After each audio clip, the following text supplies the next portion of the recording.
마이크 폼페이오 미 국무장관이 4차 방북 성과와 관련해 최종적이고 완전하게 검증된 비핵화 FFVD라는 궁극적인 목표를 향한 길이 보인다고 밝혔습니다. 평양과 서울 방문 등을 마치고 워싱턴으로 돌아간 폼페이오 장관은 갈 길이 멀고 할 일은 많지만 우리는 진정한 진전을 이뤘다고 말했습니다. 김정은 북한 국무위원장과는 미국과 북한 사이에 있는 모든 현안에 대해 이야기했다고 설명했습니다. 앞서 트럼프 대통령은 백악관에서 기자들에게 2차 북미 정상회담 개최지로 싱가포르를 제외한 서너 곳이 검토되고 있다고 말했습니다. 그러면서 북한이 정말 성공한 나라가 될 것으로 생각한다. 엄청나게 경제적으로 성공할 것으로 생각한다고 덧붙였습니다. 프란치스코 교황이 현지 시간으로 오는 18일 정오에 문재인 대통령과 교황청에서 개별 면담을 할 예정이라고 교황청 대변인이 발표했습니다. 지난 남북 정상회담 당시 문 대통령이 김정은 위원장에게 교황 평양 초청을 제안했고 김 위원장이 이를 흔쾌히 수락하면서 이 자리에서 이 같은 뜻을 교황에게 전달할 것으로 보입니다. 국회가 오늘을 시작으로 20일 동안 국정감사 일정에 들어갑니다. 지난해 국감은 박근혜 정부 정책에 대한 검증 위주였고 이번에는 문재인 정부에 대한 사실상의 첫 국감입니다. 한반도 평화 정책과 경제 정책을 두고 여야의 충돌이 예상되고 있습니다. 경기도 고양 저유소 화재 사고와 관련해 풍등을 날린 외국인 노동자에 대해 경찰이 신청한 구속영장을 검찰이 반려했습니다. 중대한 과실로 불을 냈다는 혐의에 대해 수사 내용이 부족하다며 영장을 돌려보낸 건데 경찰은 보완 수사 뒤 오늘 영장을 다시 신청한다는 계획입니다.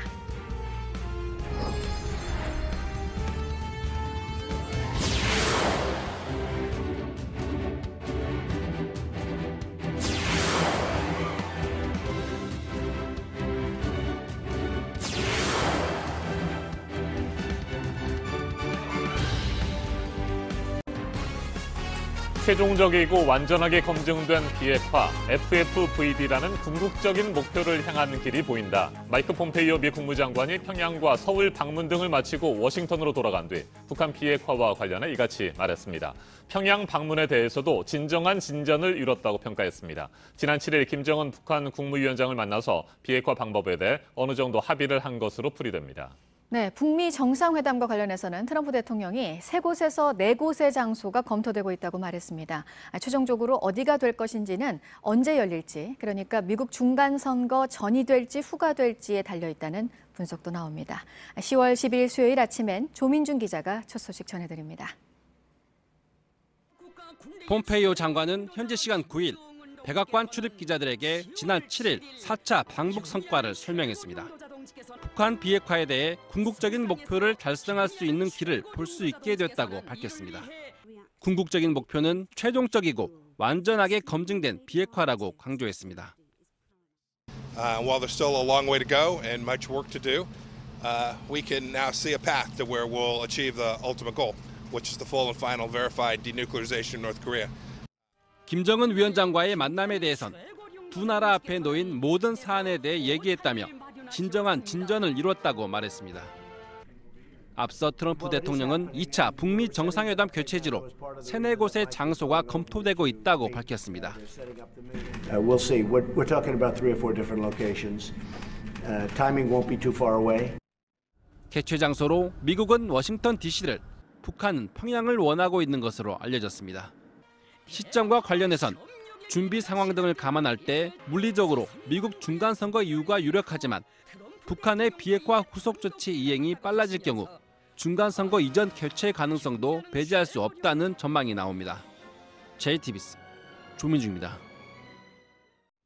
김정은 북한 국무위원장이 프란치스코 교황을 평양에 초청한 사실이 뒤늦게 확인됐습니다. 지난달 평양 정상회담 당시에 문재인 대통령이 교황 초청을 제안하자 김 위원장이 흔쾌히 수락했다고 청와대가 밝혔습니다. 이성대 기자가 보도합니다.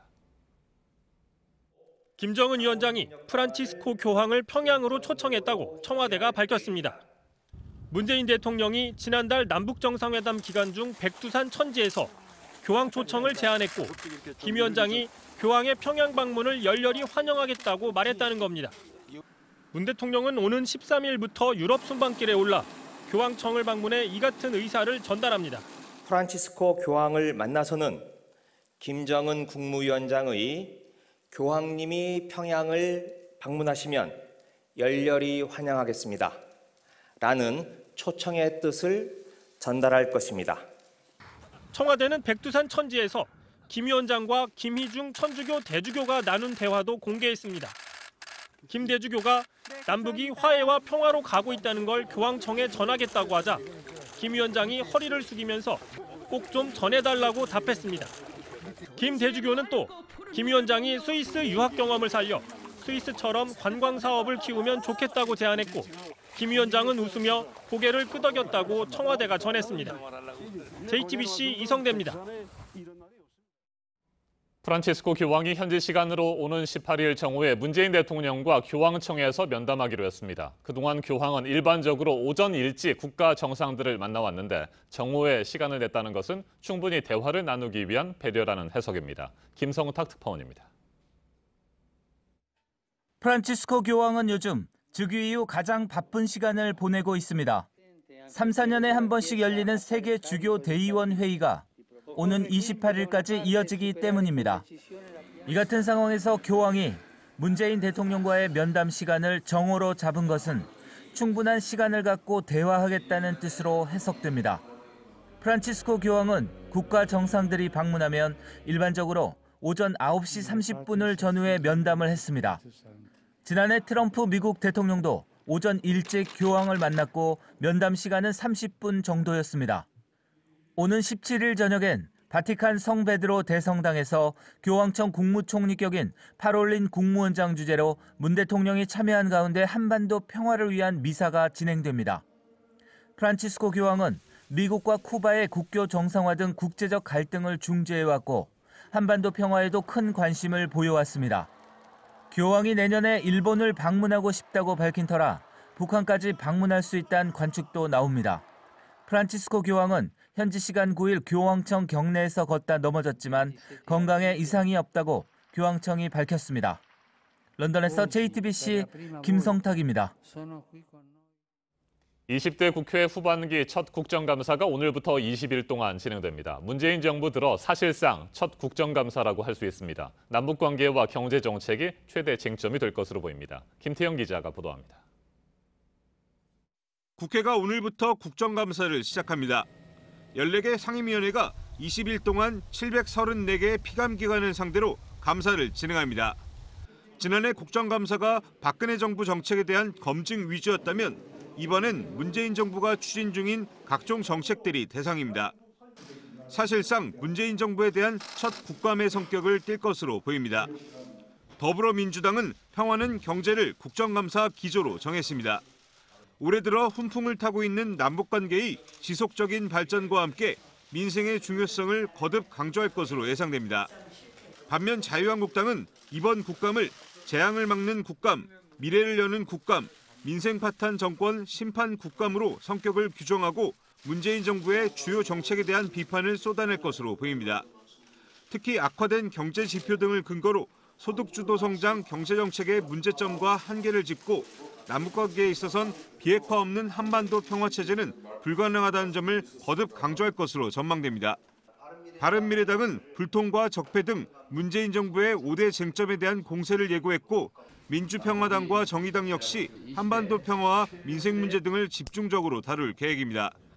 JTBC 김태영입니다.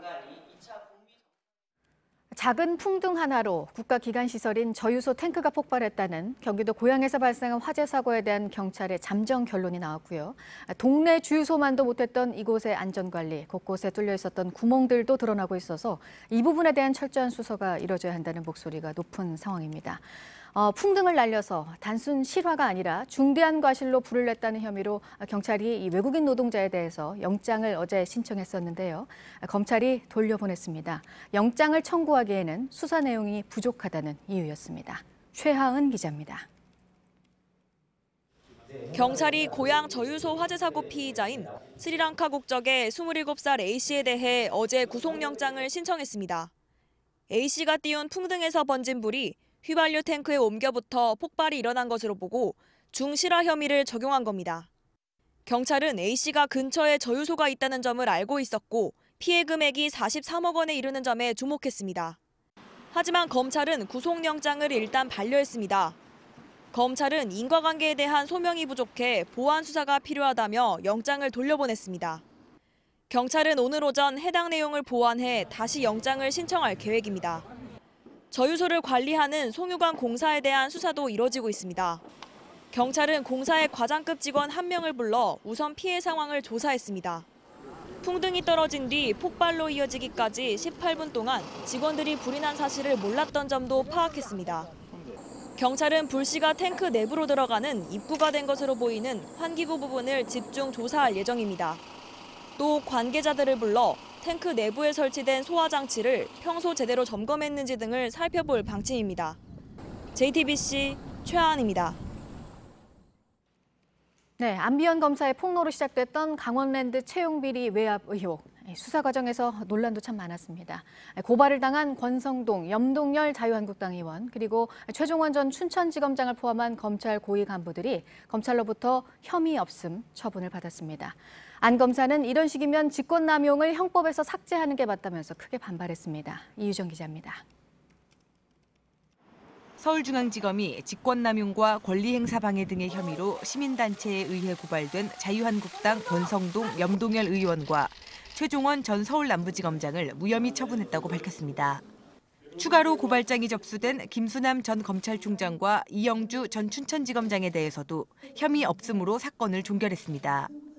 이번 의혹은 당초 춘천지검에서 강원랜드 채용비리 사건을 수사했던 안미연 검사가 수사팀에 외압이 있었다고 폭로하면서 불거졌습니다. 안 검사는 상관으로부터 권 의원과 염 의원, 그리고 고 검장의 이름이 등장하는 증거 목록을 삭제해달라는 압력을 지속해서 받았다고 주장했습니다. 그러나 검찰은 두 국회의원의 경우 검찰 간부들에게 압력을 행사했다는 점을 뒷받침할 증거가 부족하다고 밝혔습니다. 최종원 전 검사장 등 검찰 내부 인사들의 지시 역시 위법하거나 부당하다고 볼 근거가 없다고 판단했습니다. 무혐의 처분에 대해 안미연 검사는 자신의 소셜미디어에 이런 식이면 직권남용 권리행사 방해를 형법에서 삭제하는 것이 맞을 듯 싶다며 강하게 반발했습니다. JTBC 이유정입니다. 미국 플로리다주가 또다시 올라오고 있는 허리케인 때문에 또 비상입니다. 주민 12만 명에게 강제 대피령이 내려져 있습니다. 부소연 특파원이 전해드립니다.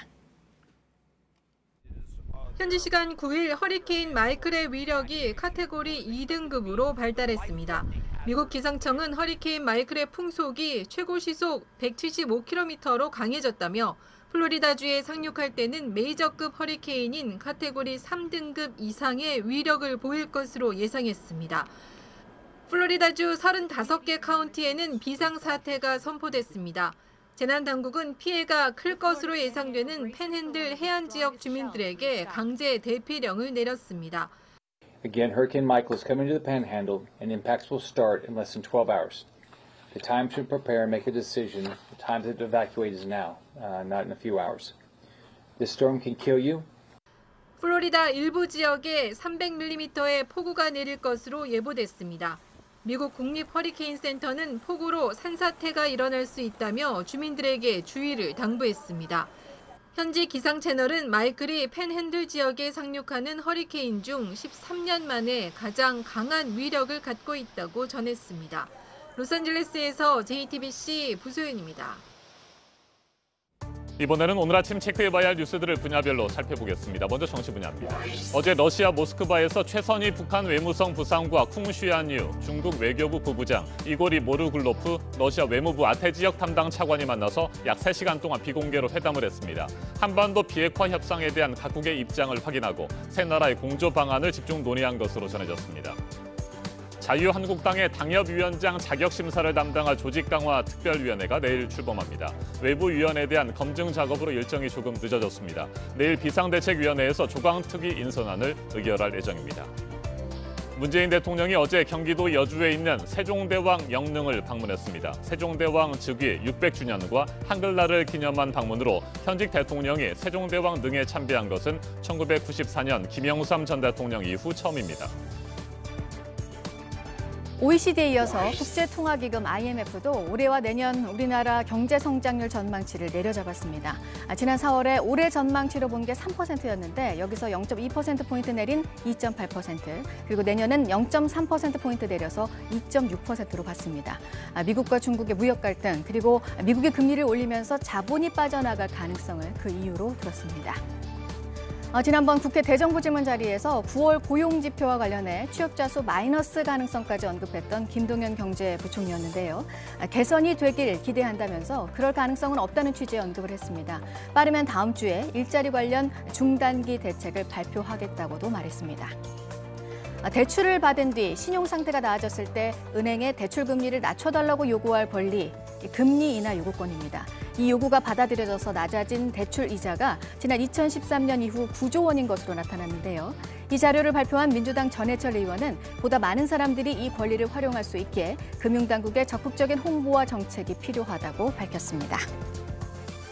계속해서 사회분야 뉴스입니다. 견인차와 사다리차 등 특수 차량이 교통법규를 위반하는 불법 행위가 최근 5년 사이 2만 건가량 증가한 것으로 나타났습니다. 지난해를 기준으로 속도 위반이 가장 많았고 신호 위반과 주정차 위반이 뒤를 이었습니다. 지난달 말 이집트 홍해 유명 관광지 다합에서 스노클링을 즐기던 30대 한국인 남성이 사고로 숨진 사실이 뒤늦게 알려졌습니다. 이집트 당국의 조사 결과 이 남성은 해안에서 20-30m 떨어진 바다에서 스노클링을 하던 도중 목숨을 잃었습니다. 시신에서 별다른 외상은 발견되지 않은 것으로 전해졌습니다. 어제 오후 2시 15분쯤 충남 서산시 웅도에서 승용차가 갯벌에 빠졌습니다. 밀물 시간을 제대로 확인하지 않아 밀려드는 바닷물에 고립된 겁니다. 신고를 받은 해경이 현장에 헬기를 보내 차량 지붕 위로 피신한 관광객 3명을 구조했습니다. 오석근 영화진흥위원장이 영화계 블랙리스트에 연루된 전현직 직원의 책임을 엄중하게 묻겠다는 입장을 밝혔습니다. 문체부 진상조사로 발표된 내용 가운데 영진이와 관련한 부분이 있고 이제 자체조사위원회에서 확인 과정을 거쳐서 고발이나 징계 등의 조치를 할 것이라고 말했습니다. 서울 풍납토성 서성벽 발굴 과정에서 그동안 유실된 것으로 알려졌던 풍납토성 나들목 일대 성벽이 새로 발견이 됐습니다. 백제왕성의 전체 형태와 규모를 추정할 수 있는 중요한 발견으로 평가가 되고 있습니다. 탐나 천년의 문화를 체험할 수 있는 탐나문화제가 오늘 제주에서 시작됩니다. 제주의 탄생 신화를 다룬 공연 등이 예정이 돼 있습니다. 오는 일요일까지 열립니다. 신한은행 신입사원 채용 과정에서 임원 자녀 등을 특혜 채용하도록 지시한 혐의를 받고 있는 조용병 신한금융지주 회장 영장 심사가 오늘 열립니다. 지난 2번의 검찰 소환 조사 모두 비공개였고 오늘 심사를 받기 위해서 법원에 나오면서 채용비리 의혹과 관련해 처음으로 외부에 그 모습을 드러내게 됩니다. 자유한국당 황영철 의원 정치자금법과 공직선거법 위반 혐의로 지난달 2심에서 의원직 상실형인 징역형을 선고받았었습니다. 즉각 항소의 뜻을 밝혔었는데요. 오늘 항소심 첫 공판이 열릴 예정입니다. 일본 자위대가 우길기를 달고 올지 논란이 일었고 결국 불참하기로 했습니다. 국제 관함식이 제주 해군기지에서 오늘부터 닷새 동안 열립니다. 외국 함정들이 속속 입항을 하고 있는데 시민단체들의 이번 관함식에 대한 반발로 긴장감도 높아지고 있습니다. 지금까지 분야별로 오늘 눈여겨봐야 할 뉴스들 체크해드렸습니다. 이어서 날씨 정보입니다. 밤사이 곳곳에 비가 내렸고 지금도 일부 내륙 지역에서 약하게 계속되고 있습니다. 차차 개면서 낮에는 맑은 하늘 펼쳐지겠고요. 다만 북서쪽에서 찬 공기가 가득 유입되면서 낮부터 평년 기온을 5도가량 밑돌 것으로 예상됩니다. 지금 비가 오는 지역은 강원 산간 지역과 전북, 또 제주도 일부인데요. 시간당 2mm 안팎으로 양이 많지 않고 비구름대도 거의 빠져나가면서 아침에 모두 개겠습니다. 낮부터는 더욱 쌀쌀해지는 바람에 대비 잘하셔야겠습니다. 오늘 한낮에도 대부분 15도 안팎으로 어제보다 쌀쌀하고요. 특히 내일 아침에는 중부 내륙을 중심으로 5도 안팎의 기온 보이겠습니다. 일부 내륙과 산간 지역은 0도 가까이 떨어지면서 갑작스레 추위가 찾아오겠습니다. 오늘 북한도 북부 산간 지역에 아침까지 비가 조금 내리다 개겠습니다. 현재 강원 산간 지역에는 강풍 예비특보가 내려져 있는데요. 이 지역을 비롯해서 내일까지 대부분의 해안과 또 제주에서도 바람이 강하게 부는 곳이 있겠습니다. 오늘 낮 기온은 서울이 15도, 광주가 18도, 대구는 19도로 어제보다 크게는 4도 가까이 낮겠습니다. 북한도 청진이 최고 18도, 함흥이 17도 등으로 대체로 우리나라와 비슷하겠습니다. 다행히 이대로 계속 추워지는 건 아닙니다. 주말부터 평년 수준을 회복하면서 다음 주에는 다시 선선한 가을 날씨 즐길 수 있겠습니다. 기상정보였습니다.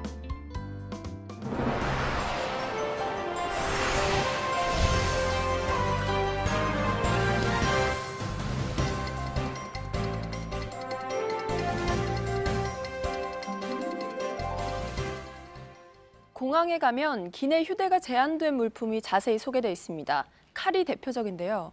그런데 지난주 한 승객이 칼을 갖고도 인천공항 검색대를 무사 통과했습니다.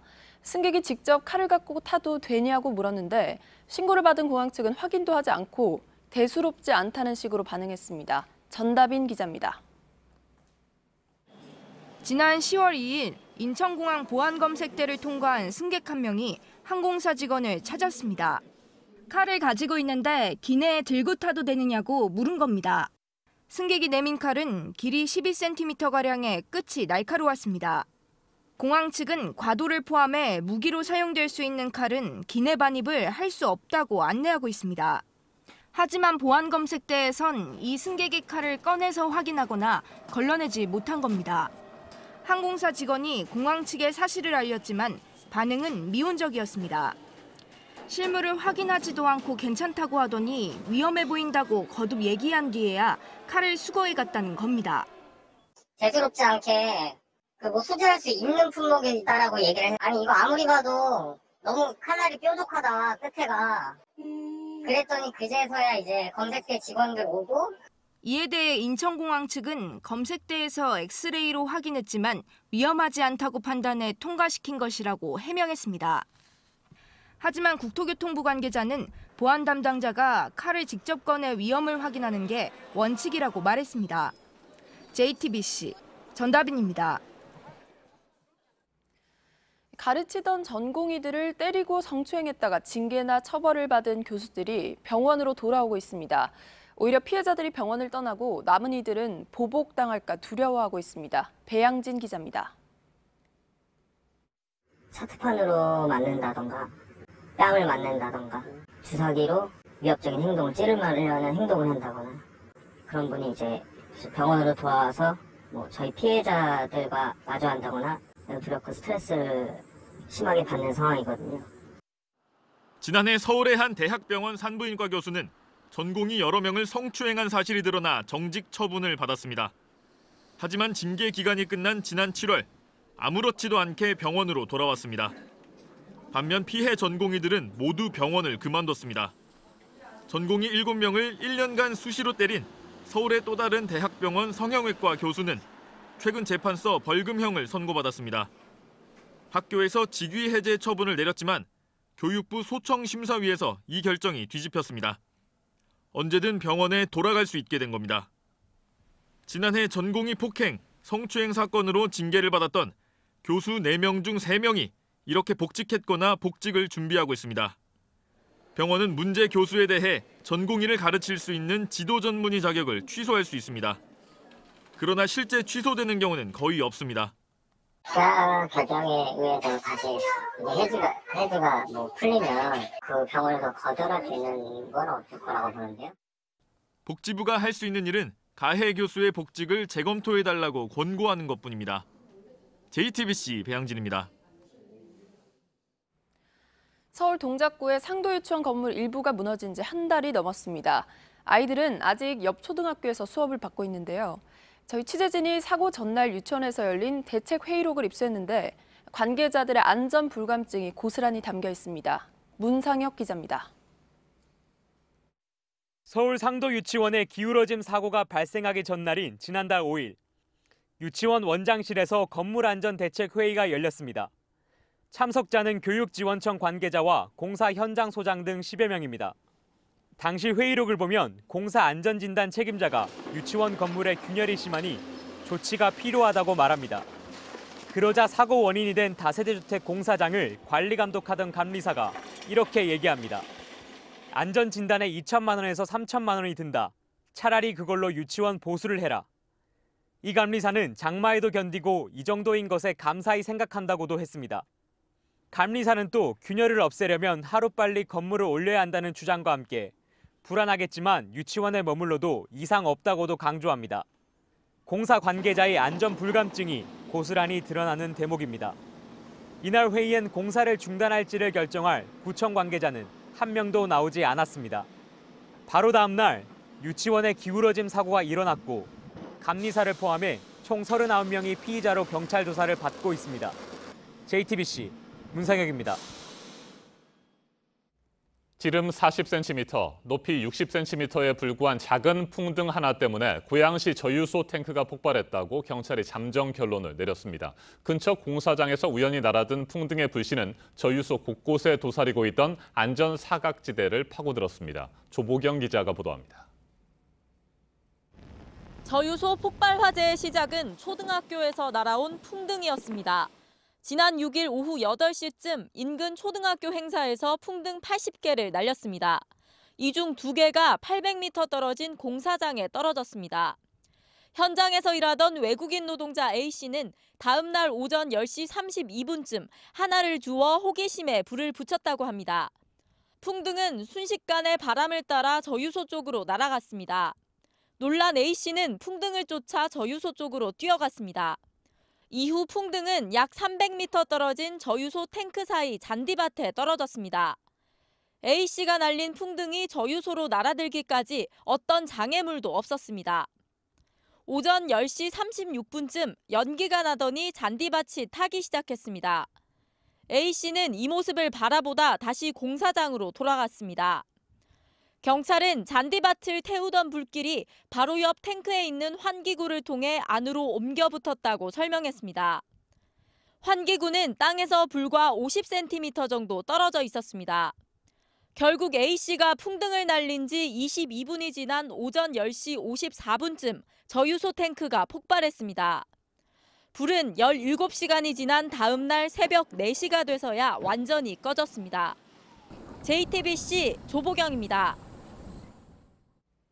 풍등이 떨어진 저유소 부근 잔디밭에 처음 불이 붙은 뒤 그 불꽃이 휘발유 탱크에 옮겨 붙기까지 18분이 걸렸습니다. 제법 긴 시간이었고 연기까지 났지만 송유관 공사 직원들 어느 누구도 화재 사실을 몰랐습니다. 사람뿐만 아니라 장비도 마찬가지였습니다. 특히 탱크 주위에 설치된 소화 장비가 작동되지 않으면서 초기 진압에 중요한 18분이 그대로 날아갔습니다. 연지원 기자입니다. 날아온 풍등이 저유소 탱크 사이의 잔디밭으로 떨어진 뒤 탱크 폭발로 이어지기까진 시간이 걸렸습니다. 화면 보시면 조금씩 타들어가는 게 보입니다. 타들어가는 거 보여서 그 폭발하기 전까지가 18분이 소요된 걸로. 그런데 직원들 누구도 화재 사실을 몰랐습니다. 이 때문에 탱크 외부에 설치된 소화 장비도 작동을 못 시켰다는 의혹이 제기됩니다. 고양 저유소엔 20개의 탱크 주변에 거품 같은 소화액을 뿌리는 폼 챔버 장비가 14개 설치돼 있습니다. 하지만 CCTV 영상 어디에서도 소화액을 뿌리는 장면은 나오지 않습니다. 화재를 감지하는 장치가 없어 수동으로 작동을 시켜야 하는데 당시 휴일 근무를 선 직원 6명은 18분 동안 아무런 조치를 하지 않았습니다. 현장에 있었던 직원들이 초동 대처만 잘했더라도 또 자동으로 작동되는 소화 장비만 갖췄더라도 큰 피해를 줄일 수 있었습니다. JTBC 연지환입니다. 앞서 전해드린 대로 작은 풍등 하나가 국가기관시설인 저유소를 뚫었습니다. 화재와 테러 등 비상사태에 대비한 안전관리가 엉망이었다는 의혹이 커지고 있습니다. 안태훈 기자와 좀 더 짚어보겠습니다. 안 기자, 가을 잔디는 특히 불이 잘 붙는다고 합니다. 그런데 CCTV 화면을 보면 이 휘발유 탱크 부근에 잔디가 심어져 있어요. 네, 그렇습니다. 이번 사건을 맡은 경찰과 또 국립과학수사연구원 또한 그 점을 문제로 지적하고 있습니다. 어제 경찰 브리핑이 있었는데 이 내용 잠시 듣고 이야기 이어가도록 하겠습니다. 네. 지금 보이시는 잔디가 있습니다. 이 잔디 공사를 해가지고요. 또 뭉쳐 있는 데가 있습니다. 그 잔디가 뭉쳐 있다는 건 그 불이 붙을 그 요소가 상당히 많다는 내용으로 그 국과수 받은 내용입니다. 네, 저유소를 관리하는 송유관, 대한송유관 공사죠. 그런데 이에 대해서 현재로선 모른다라는 입장입니다. 시설이 처음 생겼을 때부터 잔디가 있었고 왜 심어졌는지는 조사 과정에서 나오지 않을까 생각한다라고 말한 것입니다. 그러면서 송유관 공사가 관리하는 전국 저유소 8곳 가운데 기름 탱크 외부에 잔디가 심어져 있는 곳은 고양 저수조뿐이고 나머지는 아스팔트로 돼 있다라고 설명했습니다. 네, 조사가 좀 더 이루어져야겠지만 저유소 부근에 잔디가 심어져 있다는 것도 관리 부실 중에 하나로 꼽을 수 있을 것 같습니다. 자, 그리고 액체인 휘발유가 기화된 상태인 유증기죠. 네. 유증기를 회수하는 장치도 없었다고 하던데 이 장치만 있었다고 하더라도 그 작은 불꽃이 휘발유 탱크로 옮겨붙지 않았을 것 같습니다. 어떻습니까? 네. 유증기는 말 그대로 기름 증기입니다. 네. 이 액체 상태인 휘발유가 증발하면서 생긴 물질인데 공기 중에 유증기가 많다면 당연히 불이 쉽게 붙을 수 있는 위험한 상태가 되는 것입니다. 유증기 회수 장치는 이런 유증기를 다시 액체로 만들어줍니다. 유증기가 밖으로 새어나가지 못하게 막는 일종의 방패라고 할 수가 있는 겁니다. 전문가에 따르면 이런 장치는 일반적으로 동네 주유소에도 설치가 되어 있습니다. 그러나 송유관 공사 측은 설치하는 것은 소방법상 의무가 아니고 효율에 비해 비용도 너무 많이 든다라고 주장했습니다.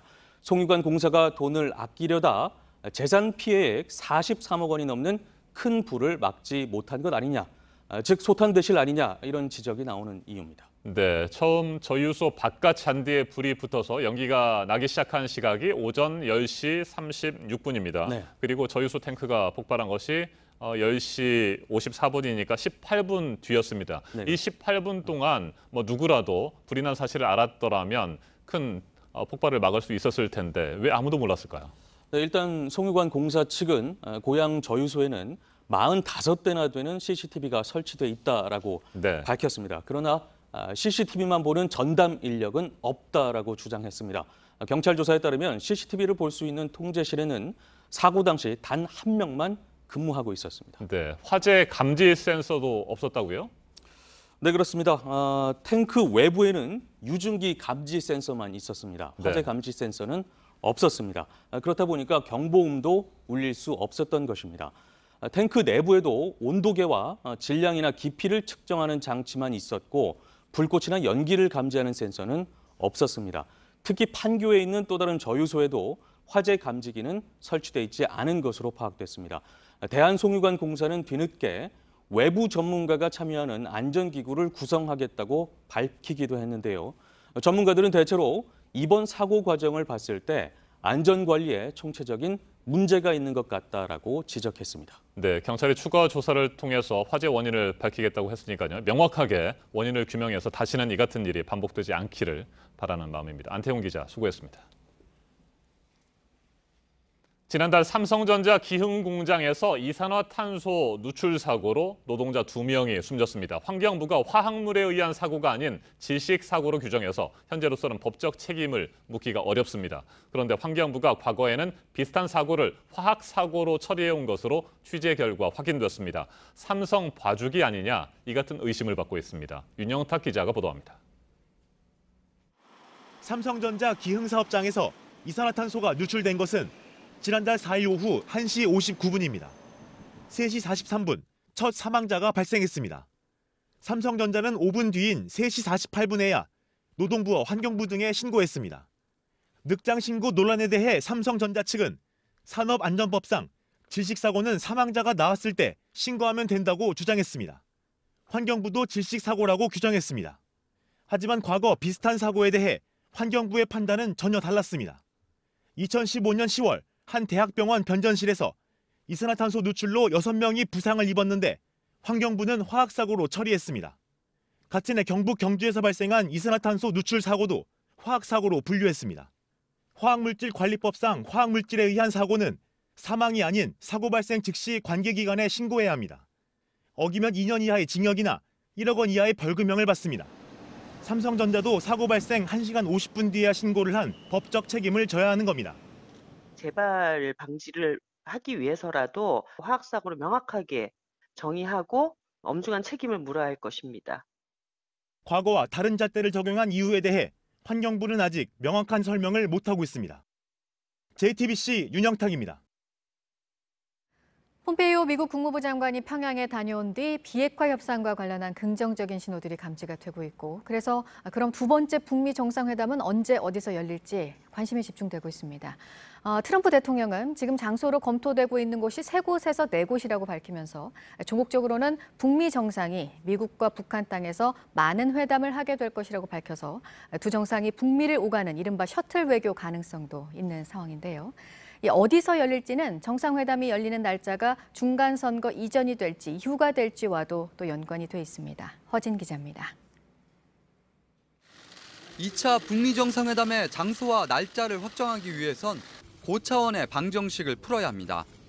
미국 중간선거가 11월 6일 실시되는 만큼 비핵화 논의와 더불어 미국 국내 정치까지 고려해야 하기 때문입니다. 중간선거 이전에 회담이 개최될 경우 평양이나 판문점이 유력한 후보지로 거론됩니다. 경호와 의전 준비에 최소 3주 이상이 필요한 만큼 제3국 개최는 물리적으로 쉽지 않기 때문입니다. 반대로 중간선거 이후에 열리면 스위스, 스웨덴, 오스트리아 등 유럽 국가에서 트럼프 대통령과 김정은 국무위원장이 만날 수도 있다는 관측입니다. 준비할 시간이 충분한 만큼 제3의 장소로 이동하는 부담이 덜하기 때문입니다. 물밑 협상의 진행 정도에 따라 장소가 달라진다는 분석도 있습니다.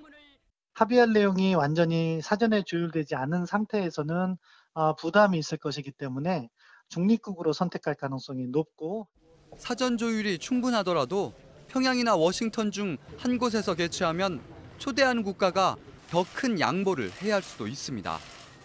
종전 선언에 합의할 경우 문재인 대통령까지 포함한 남북미 정상이 한자리에 모일 것이란 전망도 나옵니다.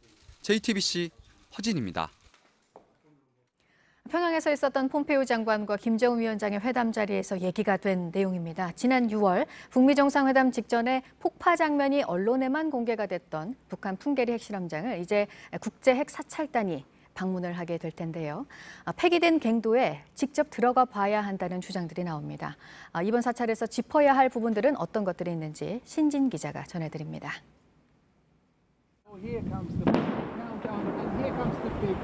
폭발음과 함께 갱도가 무너집니다. 오전에 예견했던 북구 핵시험장 입구와 북쪽갱 입구와 축정실 폭파가 아주 성과적으로 끝났습니다. 지난 5월 북한은 풍계리 핵실험장 폭파 현장을 언론에만 공개했습니다. 기자들도 멀리서 지켜봤을 뿐 내부까지 완전히 파괴됐는지는 알 수 없습니다. 이 때문에 전문가들은 갱도 입구를 파내거나 위에서 아래로 뚫어 직접 들어가 봐야 한다고 주장합니다. 육안으로 확인하는 동시에 시료를 채취해 플라토늄이나 우라늄의 흔적을 찾자는 겁니다. 특히 노후화된 2번 갱도보다 한 번도 사용되지 않은 3번과 4번 갱도의 붕괴를 확인하는 게 중요합니다. 하지만 대규모 공사를 위한 장비가 필요하고 시간이 오래 걸리는 만큼 북한이 굴착이나 시추를 거부할 수 있습니다. 그럴 경우 갱도 주변의 식물과 토양, 물 등을 채취해 분석하거나 북측이 폭파 당시 채취해놓은 시료를 받아내야 한다고 전문가들은 입을 모읍니다. 앞서 폼페이오 장관은 실무적인 문제가 해결되는 대로 사찰단이 방북할 것이라고 말했습니다. 사찰단은 미국의 주도로 국제원자력기구나 포괄적 핵실험 금지조약기구 관계자가 동행하는 방식으로 꾸려질 것이라는 전망이 나옵니다. JTBC 신진입니다. 그렇다면 2차 북미 정상회담 일정 등을 조율할 북미 실무협상이 언제 시작될지도 관심입니다. 미국에서는 비건 대북정책특별대표, 북한에서는 최선희 외무성 부상이 나서는데요. 오스트리아 빈에서 할 거라는 얘기도 앞서 나왔었습니다. 그런데 판문점 또는 서울에서 실무회담이 열릴 가능성도 있습니다. 이 소식은 김현기 특파원이 전해드립니다. 2차 북미 정상회담과 비핵화 내용을 다룰 고위급 회담의 미국 대표는 스티븐 비건 국무부 대북정책 특별대표입니다. 비건 대표는 협상 상대인 북한 최선희 외무성 부상에게 가능한 한 빨리 만나자는 초청장을 보냈다고 밝혔습니다. 폼페이오 장관은 8일 서울을 떠나기 직전 북미 정상회담 전에 비건 대표와 최 부상이 이곳에서 만날 기회가 있을 것이라 말했습니다. 그동안 미국이 요구해온 오스트리아 빈이 아닌 판문점 또는 서울로 장소를 바꿀 수 있음을 시사한 겁니다. 북한은 국제원자력기구 IAEA가 있다는 상징성 때문에 빈에서의 회담을 꺼려온 것으로 전해졌습니다. 비건 최선희 라인이 언제 첫 회담을 하느냐가 정상회담 시기와 사찰단 방북 시기 등을 정하는 바로미터가 될 것이란 분석입니다. 원칙과 뚝심의 협상가로 알려진 비건 대표는 최선희 부상에 대해 매우 노련한 협상가이자 좋은 결과를 낼 수 있는 사람이란 평가도 내놨습니다. 워싱턴에서 JTBC 김현기입니다. 급진전된 남북관계 영향으로 북한 관련 전시가 국내에서 잇따라 열리고 있고요. 또 관람객들에게 각별한 관심도 받고 있는데요. 12월에 국립중앙박물관에서 열리는 대고려전에 3년 전 남북이 함께 발굴한 금속 활자가 전시가 될 가능성이 있습니다. 실무적인 협의가 곧 이루어질 것으로 보입니다. 김소연 기자입니다.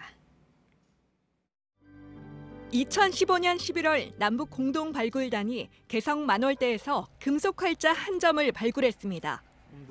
이전에 남과 북에서 각각 한 점씩 나온 데 이어 세 번째 활자가 발견된 겁니다. 이는 지난달 평양 정상회담에서도 언급됐습니다. 북에서는 사랑스럽다는 전, 남에서는 아름답다는 단으로 읽는 글자였습니다. 정부는 12월 국립중앙박물관에서 열리는 대고려전에 이 금속 활자를 비롯한 북측 유물 17점을 함께 전시하자고 제안했습니다. 이를 위해 우리 측 실무진이 북한을 방문해 해당 유물을 확인할 수 있게 해달라고 북측에 요청했고, 북측은 관련 서류를 보내주면 처리하겠다며 제안을 받아들였다고 정부 당국자는 전했습니다. 또 다른 당국자도 포장과 보험 처리 등 준비할 시간이 빠듯하다며 남북 실무진이 빠른 시일 안에 만날 것이라고 했습니다. 우리 측이 요청한 유물에는 사람 반 불상 반의 고려 태조 왕건상과 화려한 차림새로 고려시대 정교한 조각수를 보여주는 관음사 관음보살상 등이 포함됐습니다. 최종 전시품은 실무진의 방북 이후 확정될 걸로 보입니다. JTBC 김소현입니다. 오는 15일부터 전세자금 대출 기준이 강화됩니다. 정부가 지난달 발표한 9.13 부동산 안정화 대책의 후속 조치입니다. 집을 2채 이상 가진 다주택자의 경우 은행 등에서 전세자금 대출을 받을 수 없게 됩니다. 여러 가지 복잡한 내용들이 많습니다. 정철진 경제평론가와 자세하게 짚어보겠습니다. 안녕하십니까? 네, 안녕하십니까? 네, 먼저 이 내용부터 살펴보죠. 전세자금 대출이 최근 2년 사이에 2배 규모로 늘었다고 합니다. 정부의 다양한 부동산 규제 정책에도 불구하고 이처럼 전세자금 대출이 늘어난 이유는 뭘까요? 그렇습니다. 먼저 전세담보대출 현황을 좀 봐야 될 것 같은데요. 네. 2년 전만 해도 시중 5대 은행에서 전세를 담보로 잡히고 받는 대출, 전세 보증 대출이라고도 하죠. 규모가 한 28조 원 정도였었거든요. 네. 근데 올 9월, 그러니까 불과 2년 새에 9월 말 현재는 56조 원을 넘어섰습니다. 그러니까 2년 새 100%. 거의 2배 넘게 오른 이제 그렇게 규모가 커지게 된 건데, 왜 이렇게 전세담보대출 규모가 커졌는가? 네. 이것은 결국 이제 전세 수요가 많아졌다는 거 아니겠습니까? 근데 최근 2년간의 집값 흐름을 보면 집값이 급등을 했죠. 그래서 아마 실수요자들 입장에서는 집을 못 사니까 그냥 전세로 더 남아있자라고 해서 전세 수요가 많아졌다는 점에서 살펴볼 수가 있겠고, 일부 투자자 측면에서는 갭 투자라고 하죠. 네. 높은 전세를 그냥 떠안고 집을 사기 때문에 어쨌거나 전세에 대한 필요성도 커졌다, 이렇게 볼 수가 있겠고, 세 번째 이유로는 그동안에 이제 저금리 상황이 굉장히 지속되면서 집주인들 입장에서는 전세를 받느니 그냥 월세 전환을 많이 했는데, 최근 금리가 또 꽤 많이 오르지 않았습니까? 이래저래 월세 대신 이제 전세를 선호하게 되면서 실제 전세 비중도 다시 60%를 넘어섰습니다. 이 임대차 계약 중에서는요. 그래서 전세가 사라진다, 전세의 종말, 이런 얘기들 많이 했는데 최근을 보면 완전히 무석해진 그런 상황입니다. 네, 지금 시청자 여러분께서 화면 하단에 뉴스 속보 자막을 보고 계시는데요. 트럼프 대통령이 2차 정상회담의 중간선거 이후에 열리기를 원한다는 말을 했다고 합니다. 미국의 중간선거가 11월 6일에 열릴 예정인데 중간선거 이후에 2차 북미 정상회담이 열리길 원한다, 이런 내용의 발언을 했다는 내용 속보로 전해드리고 있습니다. 계속해서 전세자금 대출과 관련해서 정철진 평론가와 얘기 이어가도록 하겠습니다. 자, 평론가님, 그러니까 주택담보대출 규제와 같은 정책으로 정부가 돈줄을 쬐니까 이 매매 수요가 전세 수요로 옮겨가는 풍선 효과가 나타나고 있다, 이렇게 볼 수도 있습니까? 그렇습니다. 아까 말한 것처럼 대출을 죄서도 그렇고요. 네. 집값 자체가 너무 튀어오르면서 아마 실수요자들이 감내하기 어려웠고, 결과적으로 이제 전세를 많이 선택했다. 그리고 전세 자금도 실은 본인 스스로가 마련하기 어려워서 전세 보증 대출, 전세 담보 대출을 이용했다 이렇게 분석을 내릴 수가 있는데 실제 이 지난달 말 기준, 9월 말 기준으로 서울에서 이 평균 전세 가격이라고 할 게 있습니다. 뭐 중위 가격이 4억 3천만 원을 넘어섰거든요. 그러니까 서울에서 전세를 살려면 4억 3천만 원 정도는 있어야 전세를 살 수가 있는 이런 규모이기 때문에 아마도 이 중에 일부는 다시 또 담보대출을 받는, 전세담보대출을 받는 이런 구조가 이뤄졌던 것으로 보여지고 있습니다. 전세자금 대출 잔액이 연내 60조를 돌파할 것이라는 전망도 나왔습니다. 네. 자, 그래서 15일부터 전세자금 대출 기준이 강화되는 겁니다. 네, 그렇습니다. 물론 전세 보증 대출 자체는 안전하죠. 왜냐하면 전세라는 게 있고 거기에 대한 대출이기 때문에 거기 뭐 거의 안전한 뭐 연체 같은 것들이 있겠지만은 이제 그런 대출이라고 할 수가 있는데 정부는 15일부터 아마 이 전세 보증 대출 상품을 강력하게 쥔다 이렇게 전했습니다. 현재 시중에는 크게 3개 보증기관이 보증하는 형태거든요. 가령 뭐 주택금융공사, 주택도시보증공사, 또 민간보증보험사인 SGI 뭐 이렇게 돼 있는데 아마 이 3기관 모두의 상품들이 15일부터는 일정 조건 한에 제약이 들어가게 됩니다. 네.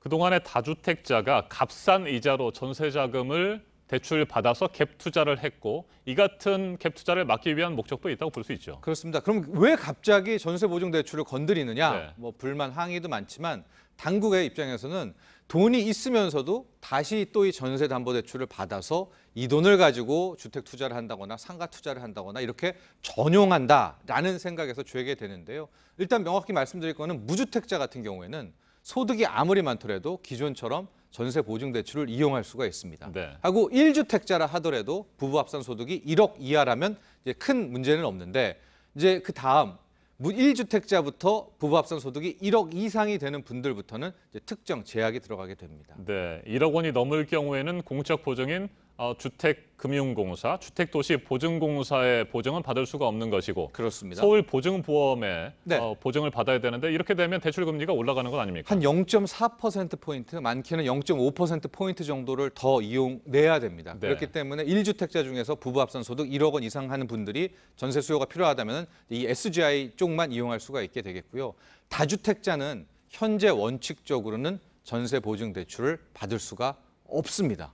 물론 예외 사항이 있습니다. 2년 후에 뭐 집을 팔겠다라는 뭐 약속을 하고 받을 수는 있긴 하지만 원칙적으로 다주택자의 전세 보증 대출은 완전히 15일 이후는 막힌다. 이렇게 생각하시면 되겠습니다. 네, 주택담보대출과 달리 전세자금 대출의 경우에 주택 보유 수를 산정하는 기준이 좀 다르다면서요? 그렇습니다. 이게 복잡한데요. 이게 취지를 좀 알아야 됩니다. 우리가 분양권, 입주권 우리가 주택으로 보거든요. 그래서 은행에서 주택담보대출을 받을 때는 이거를 1가구 1주택 주택으로 봅니다. 그러나 이번에 전세보증 대출을 받을 때는 다주택자의 개념이 좀 다르다 이렇게 생각하시면 될 텐데요. 우선 오피스텔은 집으로 안 칩니다. 주택 수에. 두 번째가 말씀하신 대로 분양권, 입주권을 또 주택으로 안 치고요. 20년 이상 된 노후주택 이것도 집을 갖고 있지만 다주택자로 봐주지 않습니다. 왜냐하면요. 실은 전세보증 대출을 죄면 선의의 피해자가 나올 수가 있잖아요. 당국은 이걸 가지고 뭐 투기를 하는 이걸 막으려고 하고 있기 때문에 전세 보증 대출에 있어서의 다주택자의 개념은 조금 다르고 실질적으로 굉장히 많은 융통성을 뒀다. 그래서 본인이 난 다주택자인데 어떡하지 하는 분들도 하나하나 체크를 하신다면은 여기에 받을 수도 있는 그런 게 있기 때문에 확인을 해보시기 바랍니다. 네, 한 가지만 더 여쭙겠습니다. 9.13 부동산 대책이 발표된 지 이제 뭐 한 달이 다 돼갑니다. 서울 강남 3구를 비롯해서 주요 지역의 아파트값 상승률이 좀 주춤하다고 하는데 어느 정도 지금 뭐 효과를 내고 있다 이렇게 볼 수 있습니다. 그렇습니다. 이제 거래 절벽 상황 속에서 상승률 자체가 확 떨어졌습니다. 아직 마이너스는 아니지만 거의 0.03, 0.08, 0.09%로 이제 확연히 줄어들게 됐는데 지금부터의 관건은 전세가입니다. 왜냐하면 이렇게 집값이 떨어질 때 전세가도 함께 떨어져야만 실질적으로 집값 안정이 나오거든요. 근데 지금 일부 지역에서는 전세 가격은 오히려 좀 오르는 이런 상황이 좀 나오고 있습니다. 저는 이게 일시적인 상황이라고 보고 있는데 앞으로 다음 주부터는 집값이 하향하느냐 또 하나 확인할 게 전세가도 함께 떨어지느냐가 굉장히 중요한 포인트이기 때문에 집값, 전세가가 함께 움직일 때 비로소 집값 안정이 이루어질 것 같습니다. 알겠습니다. 정철진 평론가님 말씀 잘 들었습니다. 감사합니다. 국가가 추진하는 연구 사업에는 모두 세금이 들어갑니다. 그래서 그 성과물도 정부에 귀속되는 것이 당연하죠. 그런데 취재진이 확인한 결과 국비로 연구를 진행한 뒤에 그 성과물인 특허를 개인, 심지어 배우자 회사로 등록한 사례가 있었습니다. 지난 5년 동안 이렇게 규정을 어기고 등록된 특허만 1,000건이 넘습니다. 황예린 기자입니다. 지난 2015년 농촌진흥청이 개발해 민간 농장에 균을 배포한 비산 2호라는 버섯입니다. 농촌진흥청에 로열티까지 주며 해당 버섯을 키우던 농장주들은 갑자기 A사로부터 고소를 당했습니다. A사가 해당 버섯에 대해 이미 특허를 가지고 있다고 주장한 겁니다.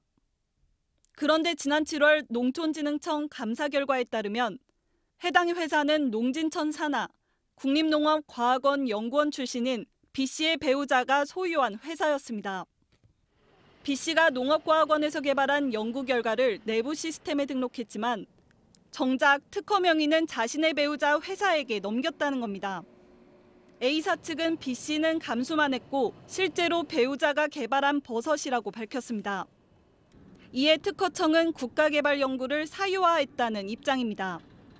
특허청에 따르면 지난 5년 동안 국가로부터 연구비를 지원받는 사업에서 개인 명의로 등록된 특허는 2,389건, 이 중 규정을 어기고 등록한 특허만 1,066건, 확인 중인 520건까지 포함하면 그보다 훨씬 많을 것으로 추정됩니다. 공문은 다 보냈더라고요. 환수하라고.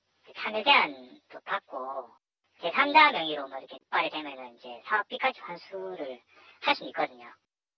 특허청은 연말까지 국가개발 사업 과정에서 개인 명의로 등록된 현황을 전수조사할 계획입니다. JTBC 황예린입니다. 유리지갑이라는 봉급 생활자와는 달리 의사와 변호사, 부동산 임대업자 등 사업자들은 탈세 여지도 그만큼 많습니다. 지난해 국세청이 의심스러운 고소득 사업자 900여 명을 조사했는데 감춰놓은 소득이 1조 원을 넘었습니다. 신고한 소득보다 숨긴 소득이 더 많았던 겁니다. 이현 기자입니다. 서울에서 부동산 임대업을 하는 A씨는 임차인과 이중계약서를 썼습니다. 임차인이 세액공제를 받을 때 월세액을 실제보다 적게 신고하도록 계약서에 특약을 넣고 실제 임대료와 차액은 부동산 업체 직원 명의 계좌로 받아 소득을 숨겼습니다. 세금을 적게 내려는 꼼수인데 지난해 국세청 세무조사에서 덜미가 잡혀 소득세 등 세금 20억 원을 토해냈습니다. 국세청이 국회에 제출한 자료에 따르면 지난해 고소득 사업자 908명이 소득 약 1조 1,500억 원을 숨겼다 적발됐습니다. 징수한 세금은 약 4,300억 원, 1인당 평균 4억 7천만 원입니다. 적발된 고소득 사업자들은 전체 소득의 52%를 신고하지 않았습니다. 국세청에 신고한 소득보다 숨긴 소득이 많았던 겁니다. 숨긴 소득은 의사, 변호사 등 전문직이 평균 7억 2천만 원, 음식점 등 현금 수입이 많은 업종이 1인당 9억 9천만 원입니다. 부동산 임대업자 등 기타 업종도 1인당 14억 원이 넘게 신고하지 않았습니다. 국세청은 지난달부터 전국의 고소득 사업자 200여 명에 대해 동시 세무조사를 벌이고 있습니다. JTBC 이현입니다.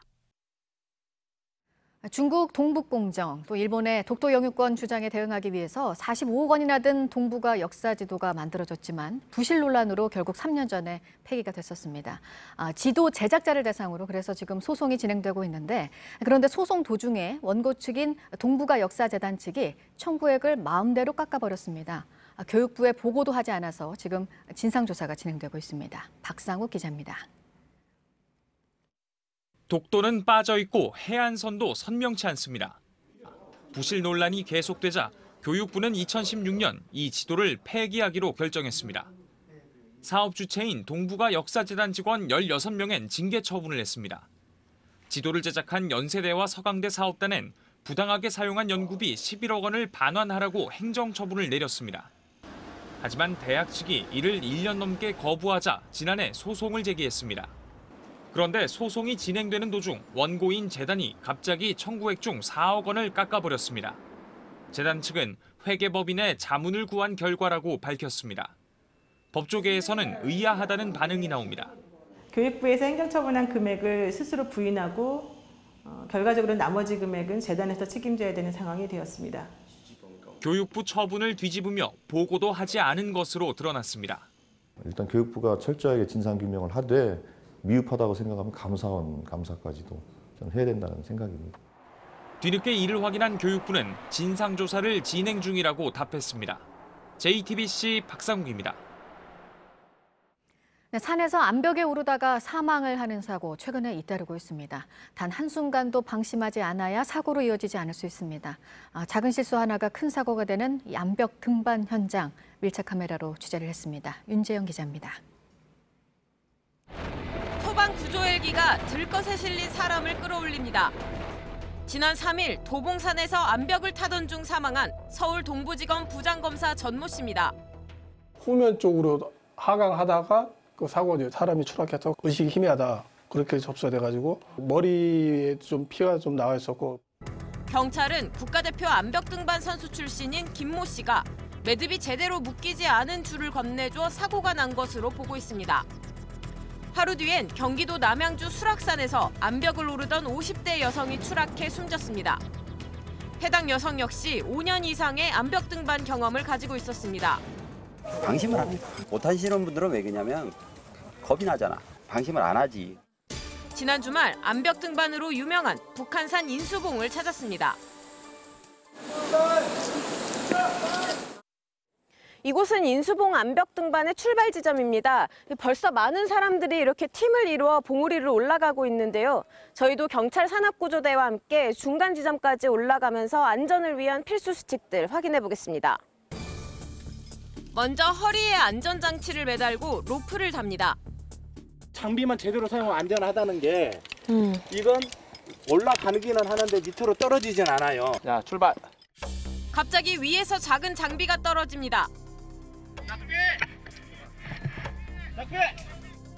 암벽 위쪽의 작은 실수도 아래쪽에선 큰 위협으로 다가옵니다.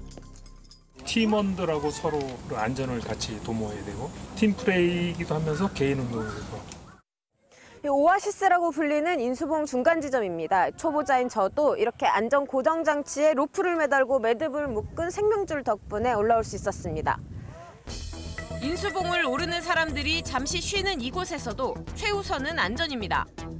다 이렇게 줄을 걸고 그 어떤 행동들을 해야 돼. 핸드폰은 가방에 있지 여기 보면 핸드폰을 들고 다니는 사람이 거의 없어요. 하강 역시 등반만큼이나 위험해 안전 확보가 중요합니다. 그러니까 이런 식으로 항상 확인을 해야 하강을 할때 그때 그러면 매듭이 됐는지 안 됐는지. 발이 땅에 닿기 전까지 안심할 순 없습니다. 항상 원숭이도 나무에 떨어진다고 생각을 하시고 핸드폰은 잠시 꺼두시고 그렇게 하는 게 좋을 것 같아요. 일반인들의 등산 중에도 안전불감증으로 인한 사고는 종종 발생합니다. 도봉산에서 두 번째로 높은 봉우리인 신선대. 사진을 찍는 사람들로 붐빕니다. 신선대에는 그나마 안전 펜스와 손잡이 등이 설치돼 있지만 다른 봉우리들은 그렇지 않습니다. 등산객들이 바위 위에서 포즈를 잡고 사진을 찍거나 낭떠러지를 아슬아슬하게 걸어다닙니다. 실제 사고로도 이어집니다. 지난 7일 북한산 용혈봉에서 한 등산객이 추락했습니다. 사진 찍다가 떨어졌다고 하더라고요. 서울시에 따르면 지난 3년간 서울 소재 주요 산에서 발생한 산악사고는 4,518건, 이 중 실족 사고만 1,000건이 넘습니다. 익숙한 곳일수록 방심하게 되고 방심하는 순간 사고는 발생합니다. 땅이 발에 닿을 때까지 로프도 경각심도 절대 놓아선 안 되겠습니다. 밀착 카메라 윤재영입니다.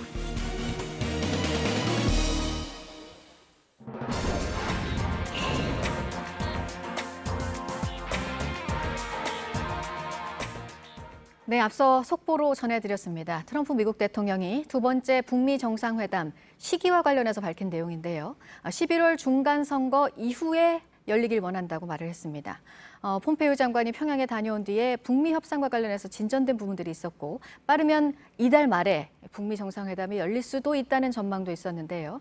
트럼프 대통령은 중간 선거 그 이후가 되길 원한다고 했다는 내용입니다.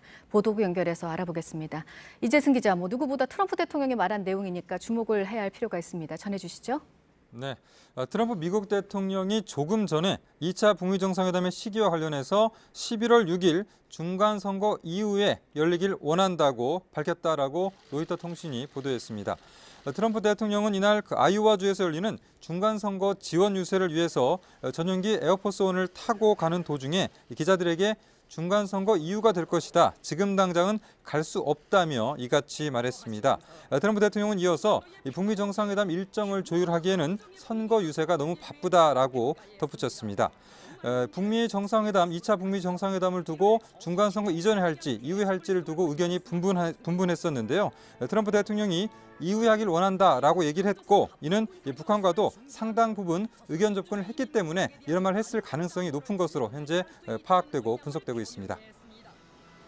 이어서 도널드 트럼프 미국 대통령의 측근인 니키 헤일리 유엔 주재 미국 대사가 연말에 물러나기로 했습니다. 트럼프 대통령은 헤일리 대사를 매우 특별한 사람이라며 그와 함께 우리는 아주 많은 문제를 해결했다라고 평가했습니다. 트럼프 대통령은 또 헤일리 유엔 대사 후임으로 디나 파월 전 백악관 국가안보회의 NSC 부보좌관을 검토 중이라고 밝혔습니다. 이집트 카이로에서 태어나서 4살 때 부모와 함께 미국에 정착한 이민 1.5세대인 이 파월 전 부보좌관은 재임 시절에 트럼프 정부의 중동 정책 등을 지원했습니다. 네, 그리고 북한의 식량 공급 문제를 유엔 산하기구가 또 지적을 했네요. 어떤 내용입니까? 네, 그 세계 식량 계획 헤르버 페루셜 대변인은 인도적 지원 활동은 유엔 안보리의 대북 제재에 포함되지 않지만 운송회사와 공여자들이 원조를 꺼리고 있다라고 주장했습니다. 그러면서 북한 인구의 40%인 1,000만 명이 영양실조 상태라고 말했습니다. 페루셜 대변인은 또 올해 북한 식량 지원을 위해서 5,200만 달러, 우리 돈 약 590억 원이 필요하다며 북한 주민들을 위한 식량 원조에 국제사회가 즉각 나설 것을 촉구했습니다. 끝으로 북한이 오늘 노동당 창건 73주년 기념일을 열병식 없이 조용히 보낼 것이라는 소식입니다. 올해 당 창건 기념일은 5 혹은 열흘 단위로 의미 있게 맞는 해를 뜻하는 이 정주년에 해당하지 않아서 대대적인 이벤트를 펼치진 않을 것이다라는 전망인데요. 게다가 최근 진전을 이룬 북미 비핵화 실무 협상과 또 정상회담 준비에 박차를 가하면서 또 차분하게 보낼 것으로 예상됩니다. 지금까지 아침엔 지금 JTBC 이재승입니다. 수요일 날씨 키워드 알려드립니다. 오늘은 점차 맑음, 찬 공기 유입, 그리고 내일 아침 추위인데요. 밤사이 내린 비는 대부분 그쳤지만 아직 내륙 일부 지역에는 약하게 이어지고 있습니다. 아침에 모두 그치면서 점차 맑아지겠고 낮부터는 찬 공기가 가득 유입되면서 한층 더 쌀쌀해지겠는데요. 특히 내일 아침에는 중부지방을 중심으로 5도 안팎의 기온 보이고 일부 산간과 내륙은 0도 가까이 뚝 떨어지면서 갑작스레 추위가 찾아오겠습니다. 아직 비가 내리고 있는 지역에서는 시험 때마다 비가 오는데 이번에도 어김없다고 한 학생이 있었고요. 지금은 땅만 젖어 있다며 하늘은 겠다는 분도 비가 그치고 바람이 차게 분다. 이렇게 가을이 가는 건가 하며 걱정하시는 분도 계셨습니다. 다행히 이대로 계속 추워지진 않는데요. 주말이 지나면서 다시 예년 기온을 회복하고 선선한 가을 날씨 즐길 수 있겠습니다. 지금까지 키워드와 SNS로 만나본 날씨였습니다. 얼마 전 일부 장애인 국가대표 선수들이 현역 입영 대상자일 뿐만 아니라 운전까지 하고 있다는 소식 전해드린 바 있습니다. 이후 국회를 통해 이들의 기록을 확인해봤습니다. 양쪽 눈의 시력이 1.0인 선수도 있는 것으로 드러났습니다. 웬만한 사람들보다 더 눈이 좋은 겁니다. 지금 인도네시아 자카르타에서 열리고 있는 장애인 아시안 게임에도 이 선수들이 출전하고 있습니다. 강신우 기자가 보도합니다. 그제 열린 인도네시아 장애인 아시안 게임에서 금메달을 딴 A씨는 국제 스포츠 시각장애 2급입니다. 교정 시력 0.02 이하가 받을 수 있는 등급입니다. 그런데 A씨가 운전면허를 따기 위해 서울 강남의 병원에서 잰 시력을 보니 양쪽 모두 1.0입니다. 같은 장애 등급인 B 선수는 2016년 측정한 시력이 0.8이었는데 2015년 장애인 세계대회에 출전해 은메달을 땄습니다. 메달을 딸 땐 장애인이었다. 이듬해 운전면허를 딸 땐 눈이 좋아진 겁니다. 양안 시력이 1.5인 C 선수는 2016년 리우 장애인 올림픽에서 동메달을 따 메달 연금을 받고 있습니다. 이번 국감에서 이 문제가 본격적으로 제기될 것으로 보입니다. 정당한 참여 기회를 박탈당한 장애인들이 존재하는 겁니다. 신체 검사 과정 그리고 선수 선발 과정에 대해서 철저한 조사가 필요합니다. 일부 장애인 국가대표의 장애 등급이 의심된다는 JTBC 보도 이후 문화체육관광부는 장애인체육회에 재검증을 지시했습니다. 그러나 제대로 된 검증 없이 병역 대상자 3명만 대표팀에서 제외했습니다. A, B, CC를 비롯해 공식 장애 등급을 받지 않은 선수 8명이 이번 아시안게임에 출전했습니다. 이 중 메달을 딴 선수가 나오면서 국제적인 논란거리가 될 전망입니다. JTBC 강신호입니다. 그렇다면 1.0 이상의 시력을 가진 선수들이 어떻게 장애인 판정을 받고 국제장애인 대회까지 출전할 수 있었을까요? 일부 선수들의 경우 눈 검사를 받을 때 잘 안 보인다고 연기를 하라는 지시까지 받은 것으로 드러났습니다. 이어서 오효정 기자가 보도합니다. D 선수는 2016년 리우 장애인 올림픽 유도 종목에서 메달을 땄습니다. 이후 매달 연금을 받고 있습니다. 그런데 D 선수는 현재 비장애인 선수로 활동하고 있습니다. 복지부로부터 장애 등급 판정을 받지 않아도 국제시각장애인 스포츠연맹으로부터 장애 스포츠 등급을 받으면 장애인 대회에 나갈 수 있습니다. 의사 소견서만 있으면 대회 현장에서도 등급을 받을 수 있습니다. 결국 국내 의사의 진단이 절대적인 영향을 끼치는 겁니다. 한 비장애인 선수는 장애인 유도협회로부터 병원에서 연기를 하라는 제안을 받았다고 증언합니다. 안 보이는 척을 해야 된다. 그쪽을 하고 우리가 들어갈 테니 너네 그냥 따라와. 일부 선수들은 수도권 병원에서 퇴짜를 받은 뒤 장애 진단을 잘 내주는 지방병원을 찾아 진단서를 받았습니다. 병원에 올 때는 거의 신봉사처럼 와요. 어떻게 그러죠? 대한장애인 유도협회의 답은 더 황당합니다. 장애인이 아닙니다. 지금 잘못 알고 계시는 거예요. 시각, 시력에 문제가 있는 자로 돼 있지. 장애인 체육 업무는 2005년 복지부에서 문체부로 이관됐습니다. 이후 일반 엘리트 체육처럼 성과주의로 흐르며 이런 촌극이 벌어졌다는 분석이 나옵니다. JTBC 오효정입니다. 해병대 사령관의 서울 공관을 재직 시절 딸의 신혼살림집으로 쓰게 한 이영주 전 사령관 비난이 이어지고 있습니다. 군 활동비도 딸이 쓰게 한 의혹까지 받고 있는데요. 해군이 지금 수사를 하고 있습니다. 국방부는 수사 결과가 나오면 엄중한 조치를 내리겠다는 입장입니다. 유선희 기자입니다. 서울 한남동에 있는 빌라입니다. 해병대 사령관의 서울 공관이 있는 곳입니다. 공관은 40평대로 현재 전세가는 6억 원에 이릅니다. 이영주 전 해병대 사령관은 사령관 재직 시절인 2014년 딸 부부에게 1년 가까이 이 공관을 내줬습니다. 사령관은 사령부 옆에 있는 화성 공관에서 살았고요. 서울 공관은 딸 부부가 따로 살림을 차려서 자기처럼 쓰기도 하고 공관병 지원도 받았습니다. 군 활동비를 딸이 쓰게 한 의혹도 제기됐습니다. 수백만 원대 전투지휘 활동비를 공관 식자재비로 돌렸었고 2015년엔 공관에서 장성급 간담회를 열면서 외손녀 돌잔치를 했다는 겁니다. 모두 국방부 장관 지시로 해군이 수사 중인 내용입니다. 국방부는 해군 수사 결과에 따라 엄중하게 조치하겠다고 밝혔습니다. 이에 대해 이 전 사령관은 군 생활 기간 고생한 딸에게 미안해서 몇 개월 정도 공관에서 산후조리를 하도록 했다면서 공관병에겐 미안하게 생각한다고 말했습니다. 또 장성급 간담회 날이 마침 외손녀 돌이어서 인사는 했지만 돌잔치까진 아니었고 공금 일부를 항목과 다르게 쓴 건 맞지만 다른 돈으로 메웠다고 해명했습니다. JTBC 유선입니다.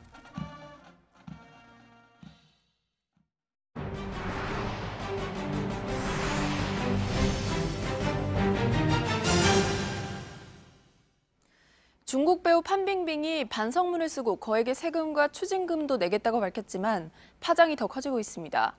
세금과 벌금을 내기 위해 수십 채 아파트를 매물로 내놓으면서 문제가 다시 시작된 건데요. 부동산 투기 의혹에 휩싸였고 공무원들의 연루설까지 증폭되고 있습니다. 이주찬 기자입니다. 8억 8,394위안, 우리 돈 1,431억 원의 탈루 세금과 벌금을 내겠다며 반성문을 쓴 배우 판빙빙. 이로써 판빙빙을 둘러싼 출국금지설과 연금설 등 각종 루머가 일단락되는 듯 보였습니다. 판빙빙은 또 7일 트위터를 통해 실종 넉 달 만에 모습을 드러냈습니다. 경호를 받으며 세무서로 보이는 건물에서 나와 차량에 오르는 짧은 동영상입니다. 중화권 매체 더웨이는 판빙빙이 추징세금과 벌금을 이틀 만에 현금으로 완납했다는 설이 돌고 있다고 보도했습니다. 이를 위해 보유 아파트 40여 채를 급매물로 내놓았다는 보도가 이어지면서 부동산 투기 의혹도 제기됐습니다. 중국 관영 매체는 중국 내 조세 피난처로 유명한 신장 위구르 자치구의 허월거스에서 6월 이후에만 100여 개의 영화사가 등록 취소를 신청했다고 전했습니다. 판빙빙 사태로 중국 영화계가 크게 위축되고 있다는 겁니다.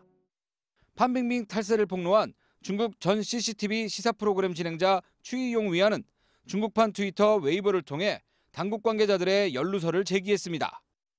실제 중국 공산당 최고사법기구는 연예계와 공무원의 결탁고리를 파헤치겠다고 경고했습니다.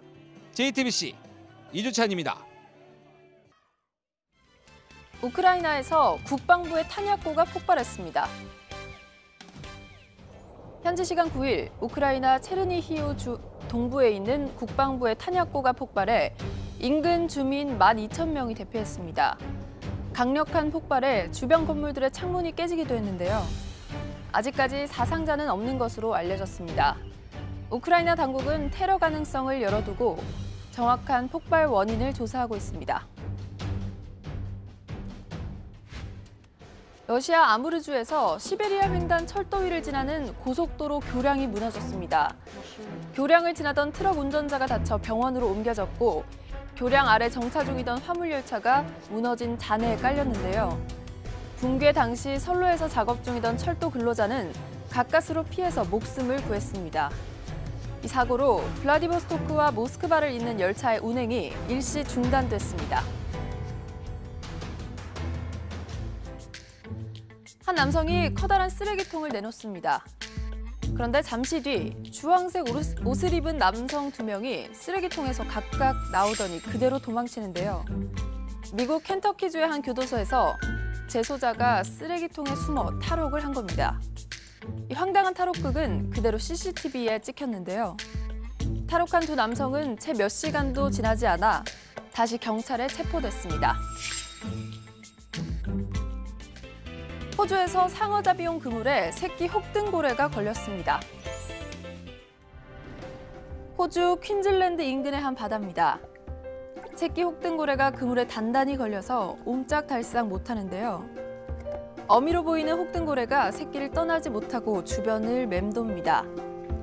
출동한 구조대가 2시간 동안 혼신의 힘을 쏟은 끝에 그물을 풀 수 있었는데요. 풀려난 새끼는 곁을 지키던 가족들과 함께 다시 바다로 돌아갔습니다.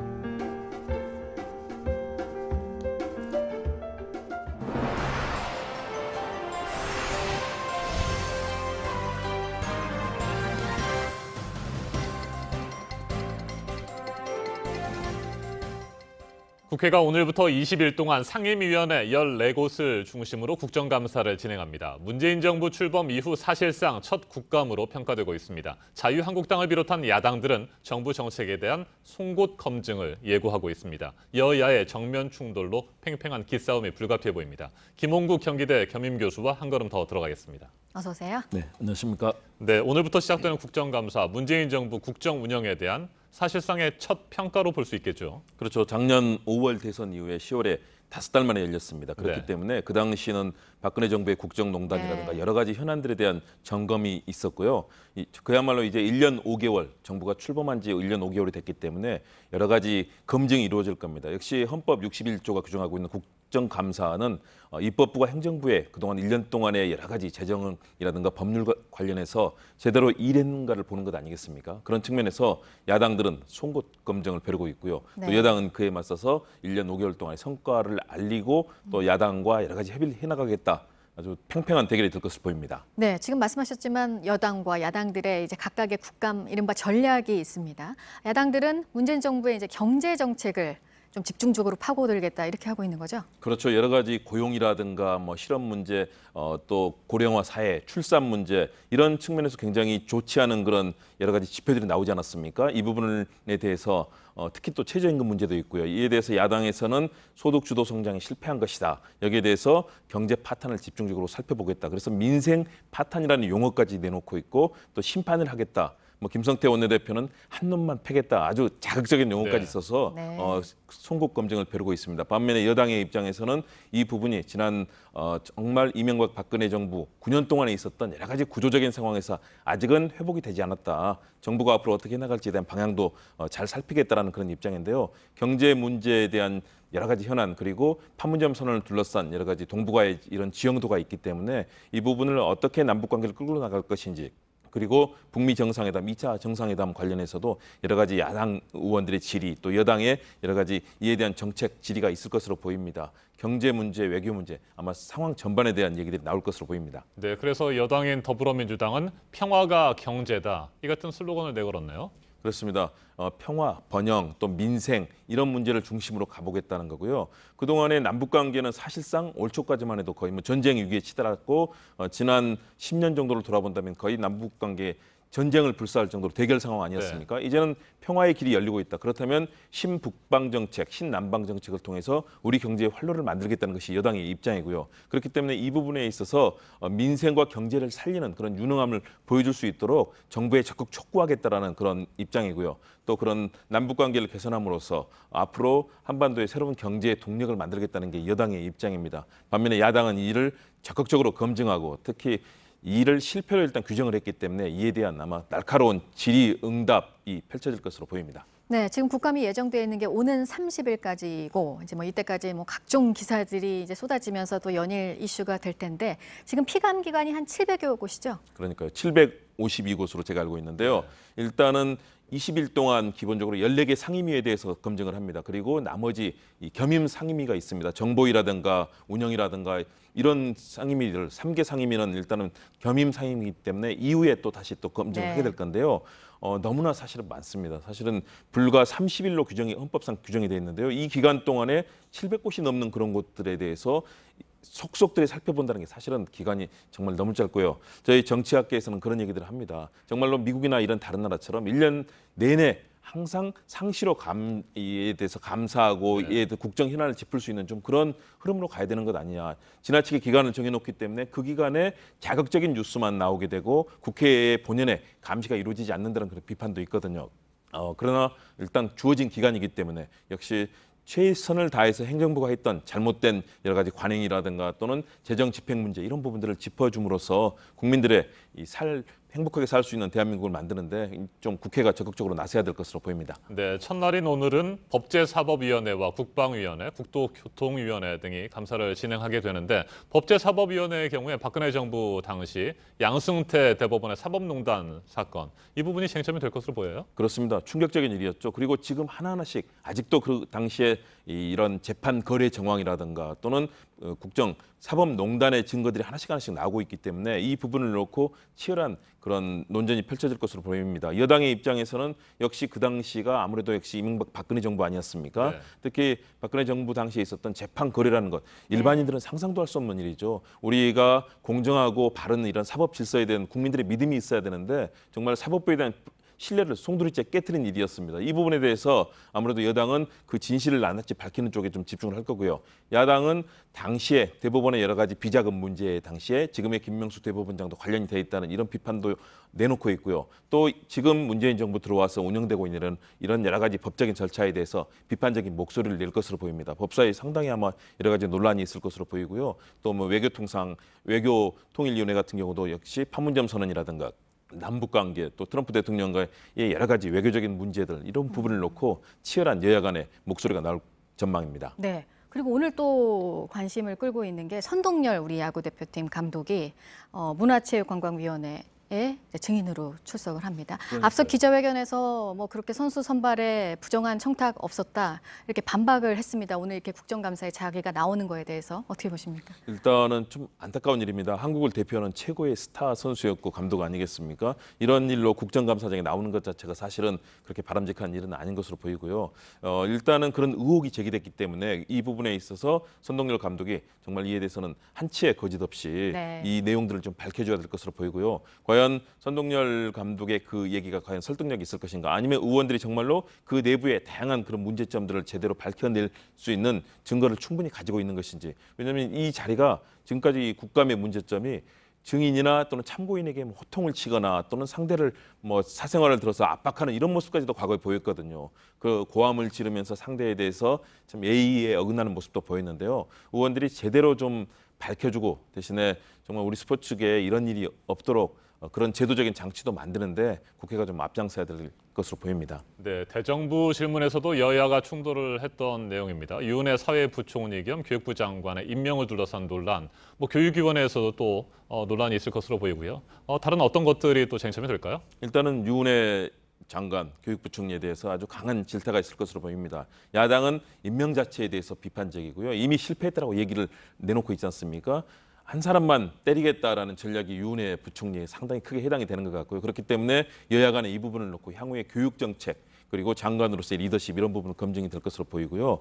그 이외에도 다양한 기획재정위 같은 경우는 최근에 심재철 의원의 여러 가지 폭로 파문이 있었지 않습니까? 이 부분을 놓고 국회 운영위라든가 기획재정위원회에서 다시 한번 김동연 부총리와 여러 가지 설전도 있을 수 있기 때문에 이번 국회에 상당히 많은 그런 화제를 불러모을 것으로 보입니다. 네, 오늘 시작해서 오는 30일까지 계속될 국정감사 쟁점들 좀 미리 짚어봤습니다. 김홍국 경기대 겸임교수였습니다. 고맙습니다. 지난주 평양을 방문했을 때 살아생전 정권을 빼앗기지 않겠다, 국가보안법을 재검토하겠다는 말을 해서 논란이 됐던 더불어민주당 이해찬 대표가 진화에 나섰습니다. 평화협정 단계가 돼야 국보법 등 제도 개선을 할 수 있다고 해명한 겁니다. 네, 야당들의 비판은 계속 이어졌습니다. 서복현 기자입니다. 북한 방문 성과를 설명하는 기자회견을 연 민주당 이해찬 대표는 지금은 국보법을 손볼 때가 아니라고 했습니다. 북미 간의 대화가 이루어져서 평화협정을 맺고 이런 단계가 돼야 이제 그때 가서 이런 제도 개선 얘기를 할 수가 있지. 이 제도 개선 얘기를 먼저 하게 되면 이 본말이 전도가 되기 때문에. 국보법을 논의해야 한다는 발언도 북한이 아닌 우리 측 기자에게 한 데다 국보법 폐지를 말한 게 아니었다고 했습니다. 북측 관계자들 앞에서 살아있는 동안 정권을 빼앗기지 않겠다고 말한 부분도 언급했습니다. 제가 전당대회 할 적에 20년 집권론을 강조를 했는데 제가 앞으로 20년 살겠어요. 판문점 선언 비준 동의를 놓고 야당을 설득해야 하는 상황에서 이 대표의 발언에 대해 한국당 등이 거세게 반발하자 진화에 나선 것으로 풀이됩니다. 하지만 어제 한국당은 여당의 대북권을 비판하는 논평을 세 차례나 냈습니다. 2008년 금강산 관광에서 주부 박광자 씨가 북한군 총격으로 사망한 것을 잊었나라며 피격 사건을 언급한 뒤 비핵화 진전이 없는데 판문점 선언을 비준해 연내 종전선언과 평화협정을 추진하겠다는 발상은 국가 안위를 도외시한 것이라고 주장한 겁니다. 바른미래당 이현주 의원도 페이스북을 통해 이해찬 대표를 비롯한 민주당 집권 세력은 북한 독재 정권이 동지고 남한 보수가 주적인 모양이라며 시대착오적인 좌파들을 퇴출시켜야 한다고 했습니다. JTBC 서복현입니다. 스포츠 뉴스입니다.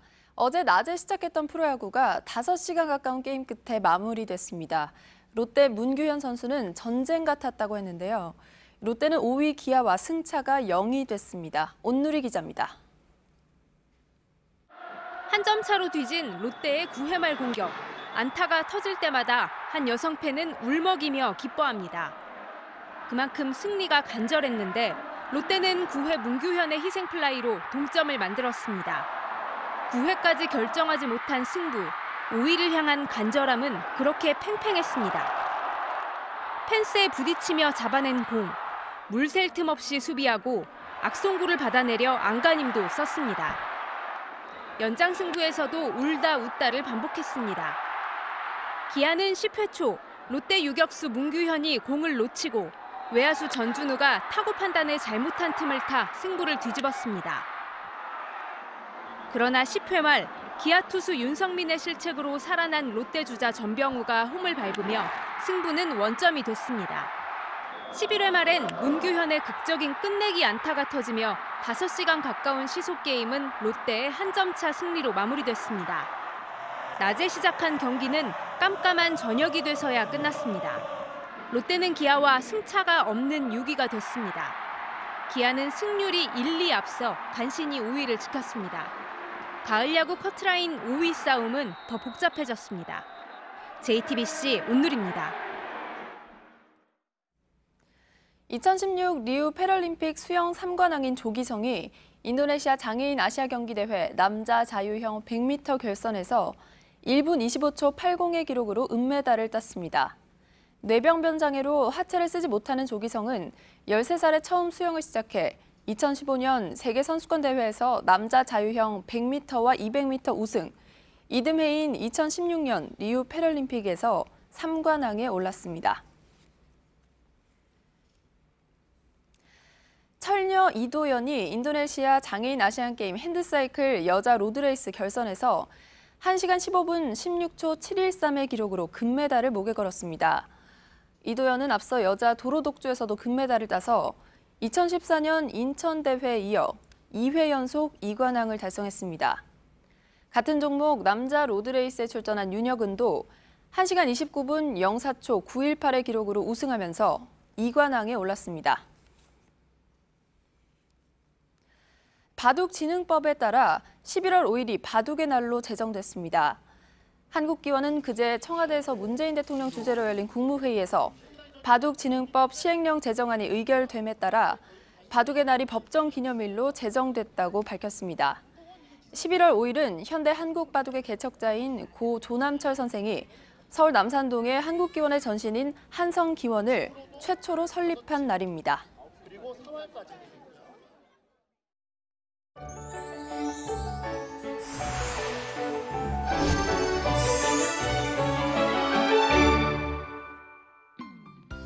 밤사이 내리던 비는 대부분 그쳤지만 아직 약하게 빗방울이 떨어지는 곳이 있습니다. 차차 모두 개면서 낮에는 맑은 하늘 펼쳐지겠고 다만 북서쪽에서 찬 공기가 가득 유입되면서 낮부터 평년 기온을 5도가량 밑돌 것으로 예상됩니다. 더욱 쌀쌀해지는 바람에 대비 잘하셔야겠죠. 오늘 한낮에도 대부분 15도 안팎으로 어제보다 쌀쌀하고요. 특히 내일 아침에는 중부 내륙을 중심으로 5도 안팎의 기온 보이겠습니다. 일부 내륙과 산간 지역은 0도 가까이 떨어지면서 갑작스레 추위가 찾아오겠습니다. 오늘 북한도 북부 산간 지역에 아침까지 비가 조금 내리다 개겠습니다. 현재 강원 산간 지역에는 강풍 예비특보가 내려져 있는데요. 이 지역을 비롯해서 내일까지 대부분의 해안과 제주에서도 바람이 강하게 부는 곳이 있겠습니다. 오늘 낮 기온은 서울이 15도, 광주가 18도, 대구가 19도로 어제보다 크게는 4도 가까이 낮겠습니다. 북한도 청진이 최고 18도, 함흥이 17도 등으로 우리나라와 대체로 비슷하겠습니다. 다행히 이대로 계속 추워지는 건 아닙니다. 주말부터 평년 수준을 회복하면서 다음 주에는 다시 선선한 가을 날씨 즐길 수 있겠습니다. 기상정보였습니다. 아침엔 뉴스워치, 오늘 하루 관심을 가지고 지켜봐야 할, 기억해야 할 뉴스 끝으로 정리해드립니다. 도널드 트럼프 미국 대통령이 조금 전 2차 북미 정상회담은 11월 중간선거 이후에 열리길 원한다고 밝혔습니다. 앞서 트럼프 대통령은 백악관에서 기자들에게 2차 북미 정상회담 개최지로 싱가포르를 제외한 서너 곳이 검토되고 있다고 말했습니다. 평양과 서울 방문 등을 마치고 워싱턴으로 돌아간 마이크 폼페이오 미 국무장관은 4차 방북 성과와 관련해 최종적이고 완전하게 검증된 비핵화, FFVD라는 궁극적인 목표를 향한 길이 보인다고 밝혔습니다. 문재인 대통령이 교황청에서 프란치스코 교황을 만나 평양으로 교황을 초청하겠다는 김정은 위원장의 뜻을 전달할 예정인 가운데 교황과 문 대통령의 면담 시간이 현지 시간으로 18일 정오가 될 것이라고 교황청 측에서 밝혔습니다. 교황의 각별한 배려가 담긴 파격적인 의전으로 해석되고 있습니다. 20대 국회 후반기 첫 국정감사가 오늘부터 20일 동안 진행됩니다. 문재인 정부 들어 사실상 첫 국정감사라고 할 수 있는데 남북관계와 경제정책이 최대 쟁점이 될 것으로 보입니다. 첫날인 오늘은 외교부와 국방부, 환경부 등을 상대로 질의가 이어집니다. 풍등을 날려 중대한 과실로 저유소 화재를 일으켰다는 혐의로 경찰이 외국인 노동자에 대해 신청한 구속영장을 검찰이 돌려보냈습니다. 영장을 선고하기에는 수사 내용이 부족하다고 판단된다며 보완 수사를 한 뒤 경찰이 영장 신청 여부를 다시 결정하라고 밝혔습니다. 오늘 전해드릴 소식은 여기까지입니다. 이상으로 JTBC 뉴스 아침엔 수요일 순서 모두 마치겠습니다. 건강한 하루 보내시기 바랍니다. 고맙습니다.